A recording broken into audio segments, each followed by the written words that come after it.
ya se hizo ahí un problemón porque ya hay un dueño de un dueño de un dueño dentro de ese terreno. Habría que ver las escrituras de cuando compró tu abuelo, si en ese entonces ya estaba casado o no, hay que ver eso. Y hay un problema porque el segundo propietario le está reclamando por unos documentos que no tiene y mi tía se los está pidiendo a mi abuelita y documentos que no tiene. El problema que tiene esta tercera persona que ya compró es de que no se ha hecho nada de esto.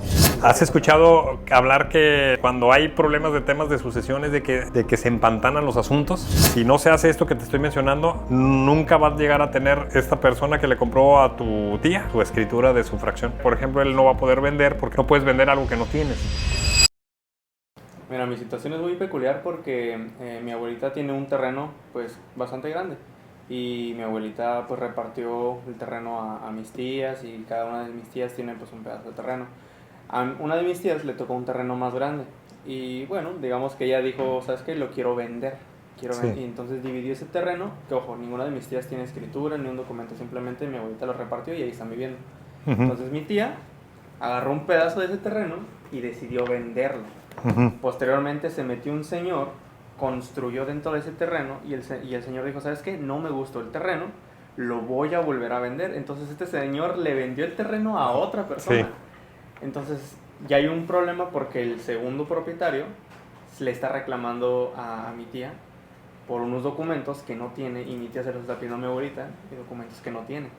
Entonces ya se hizo ahí un problemón porque ya hay un dueño de un dueño de un dueño dentro de ese terreno. ¿Ahí cómo se puede solucionar ese problema? Que problema? al final no tiene ningún título de propiedad de absolutamente nada. Nada. ¿Tu abuelita vive? Mi abuelita vive. Bueno. Mi abuelita vive. ¿Y el terreno a nombre de quién está? A nombre de mi abuelo. Que de ya tu abuelo. Falleció. Entonces, mira, digamos que tienes un terreno. ¿De cuánto mide el terreno? El terreno mide aproximadamente unos 500 metros cuadrados. 500 metros cuadrados. Sí.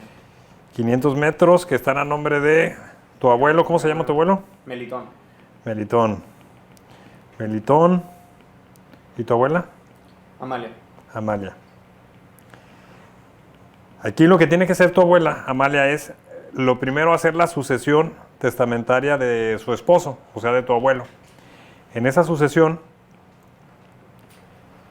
se tiene que adjudicar el 50% de lo que es el terreno, porque seguramente tus abuelos se casaron por el régimen de sociedad legal o sociedad conyugal, y por lo tanto el 50% de ese terreno está a nombre de tu abuela.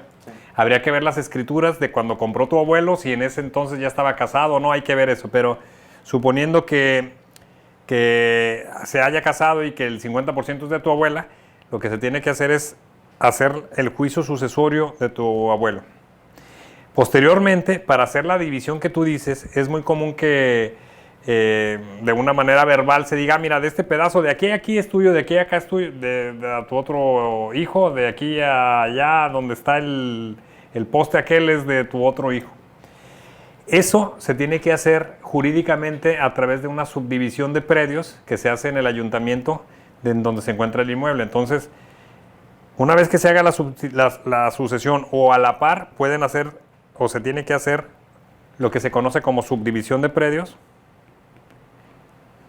ante el ayuntamiento donde está el inmueble. Y tú le dices, este predio de 500 metros yo tengo o quiero subdividirlo en 6 partes. ¿Para qué? Para que jurídicamente nazca la parte que tu abuela le quiere dar a cada una de sus hijas. Ese es un trámite que se hace ante el ayuntamiento y se tiene que contratar a un topógrafo para que haga un levantamiento de todo el predio y que determine las medidas y linderos de cada fracción. Una vez que se hace esta subdivisión, para eso tienen que ver que efectivamente ese predio sea sujeto de subdivisión, ¿no? Porque también hay restricciones. Por ejemplo, no puedes tú subdividir predios que tengan frente de menos de 6 metros en algunos ayuntamientos.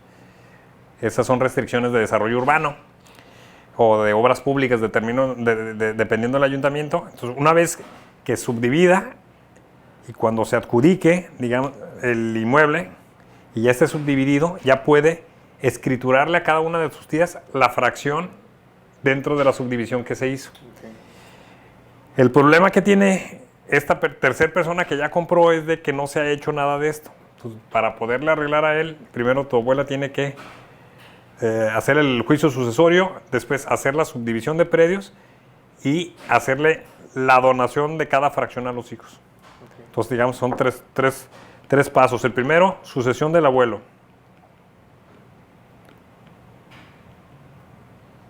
Segundo, hacer el trámite de la subdivisión de los predios, del predio, en 6 partes. Y el tercero, la donación de cada fracción ya subdividida a los hijos.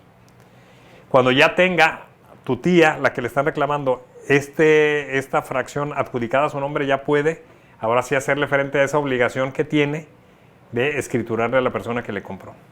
¿Qué pasa en este caso si no hacen ese trámite y se sigue acumulando el problema? ¿Has escuchado hablar que los problemas de sucesión, siempre cuando hay problemas de temas de sucesión, es de que se empantanan los asuntos? Cuando se empantana un asunto es por este tipo de situaciones. Por ejemplo, voy a tocar madera, pero si fallece tu abuela, esto va a quedar sub juris, se llama en el término jurídico, pero la sucesión va a quedar sin hacerse. Entonces van a tener que hacer tus hermanos la sucesión de sus padres, la sucesión de la mamá, y para poderse adjudicar. Ahora, ¿qué pasa si uno de tus tíos fallece? Imagínate, se van acumulando las sucesiones y se van acumulando los problemas, y la realidad es de que si no se hace esto que te estoy mencionando, nunca vas a llegar a tener esta persona que le compró a tu tía su escritura de su fracción, ¿no? Entonces hay que arreglarlo. ¿Podrían llegar a perder su terreno? Bueno, a perder el terreno, la posesión no la podrían perder, porque una cosa es la posesión de un terreno y otra cosa es la propiedad.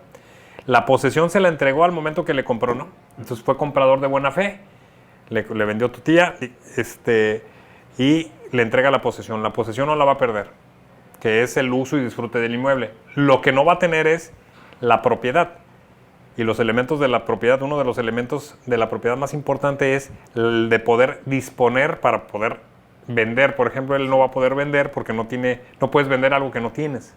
Entonces no puede vender la propiedad. De todos los trámites que me comentaste, ¿todos se tienen que pagar? ¿Algunos son gratuitos? No, pues no hay ningún trámite que sea gratuito. Sin embargo, realmente no son muy costosos. Por ejemplo, la sucesión, pues ya las sucesiones ahorita, afortunadamente, ya la apertura para realizar las sucesiones se pueden hacer ante notario público o ante el juez, y ya no son tan costosas como antes, que existía un arancel y que los abogados cobraban un porcentaje de acuerdo a la sucesión. Yo te digo que unas sucesiones ya son muy baratas. El trámite de la subdivisión ante el ayuntamiento también no son muy caros, pero también barato no es, porque tienes que contratar a un ingeniero topógrafo que haga las mediciones en los archivos esos que utilizan en arquitectura para poder definir las medidas y linderos, levantamientos topográficos de todo el predio y de las subdivisiones. Entonces hay que pagarle al ingeniero y hay que pagarle al ayuntamiento los derechos que corresponden. Y las donaciones, pues hay que hacer el pago de los impuestos por el traslado de dominio y los honorarios del notario. Entonces, digamos que no es caro, pero tampoco es barato, sí hay que pagar.